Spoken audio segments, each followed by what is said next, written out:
Hey everybody, I hope you all are doing well and welcome back to Michael's Matters. And right now, as it sits in the middle of September, we are actually in the middle of the last month of the test period for the COLA for 2024. That is the cost of living adjustment, which will dictate just how much of an increase Americans on Social Security benefits, so things like Social Security Retirement, Social Security Disability SSDI, survivors benefits, spousal benefits, and really all the different iterations of Social Security benefits, it's going to dictate how much those folks will get next year in an increase in their benefits. So while we wait for the formal report to come out, which won't happen until October, we still have a little bit of time to speculate about what we think the increase will actually be.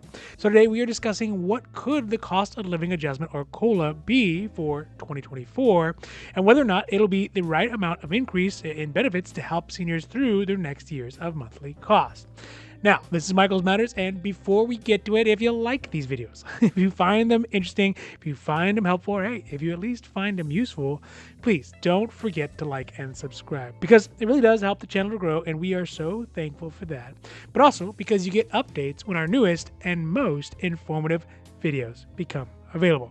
Right now, let's get down to the video. Let's start today with what we know about the COLA as it sits. First is that the good folks at the Senior Citizens League expect that the COLA for 2024 is going to be at 3.2%, which I think is pretty good. It seems like a pretty reasonable estimate, but we also have to consider how inflation has been fluctuating over this last year and has been on a pretty direct downward trend since January. First, because a lot of the post-pandemic messes kind of all have sort of been cleaned up in this year.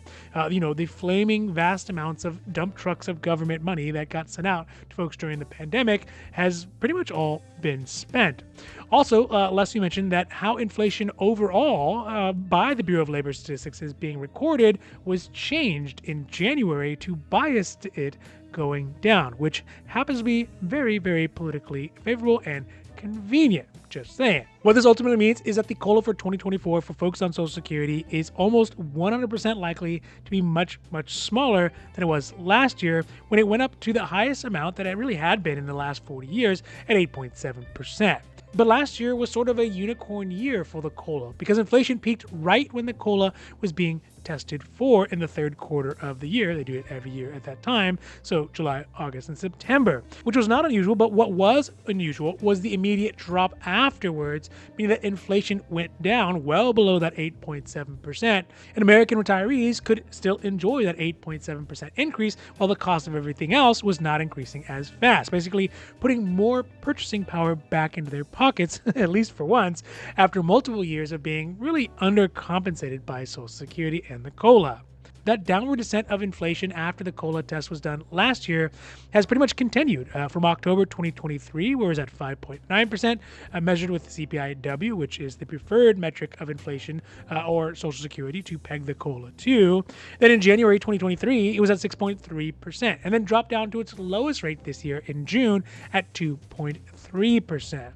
All this was pointing to, at that time, a COLA that would probably be very, very low, perhaps below 3%, until July and also here in August, where inflation has ultimately ticked back up to 3.4%, where it is right now.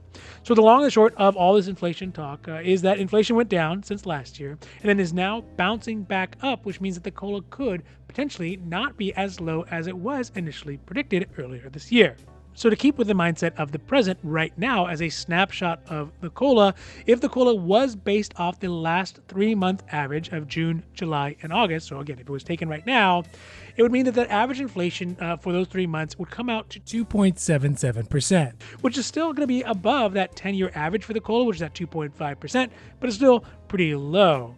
So that is where the COLA sits if it were to be taken right now, seniors and retirees across the country. And again, I will mention that a lot of the smart money is predicting that the COLA for 2024 will be at 3.2%. So in order to get there, though, that would mean that this month, September's CPI-W inflation number would need to be at least at a minimum of 3.2%. 3.6% to get that 3-month average down to 3.2% if they are correct with their estimations. So that is where we are right now. And let's do a little bit of prognosticating about where it could potentially go. So if we look at the trends for inflation and consider whether 3.6% is likely in September, and thus a 3.2% COLA when it's averaged out is likely, let's see how that actually looks. So given the trend for inflation has started to bounce back up in the month of June, if we start with that month, from month to month, from June to August, we've seen that the inflation rate goes from 2.3% up to 3.4% from this most recent report.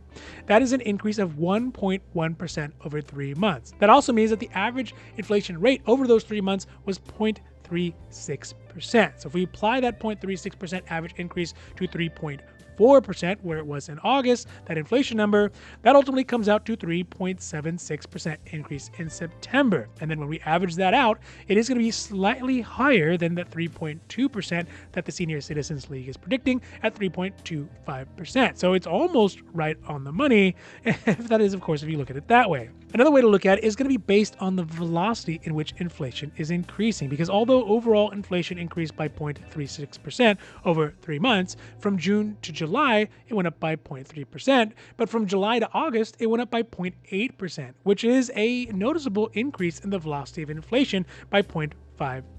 So if we apply that, assuming that it stays increasing at the same rate, then that would mean it would go up by 1.3%. Putting the September inflation rate at 4.7%, which is considerably higher, and would move that 3-month average up to 3.57%. Now, lastly, let's look at what either of these two scenarios look like in terms of real dollars, cold, hard cash, because ultimately, that is what it's about. Percentages are good, but, the cash is what really matters. In the first model, if we take the 3 months average increase through September, which came out to 3.25%, that would mean that if we are using the current average Social Security benefit for the month of August, which is at $1,840.27, under this model, the prediction would mean that the total increase in benefits for the average Social Security beneficiary would come out to $59.80 increase monthly.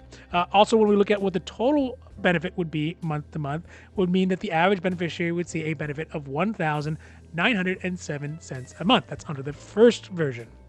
Now, if we were to apply that increase based off the velocity of inflation, that's the second estimation, which put the September CPIW at 3.57%, it'd mean an $65.70 increase monthly in benefits on average, or putting that full monthly average benefit at $1,905.96, which is, a little bit better.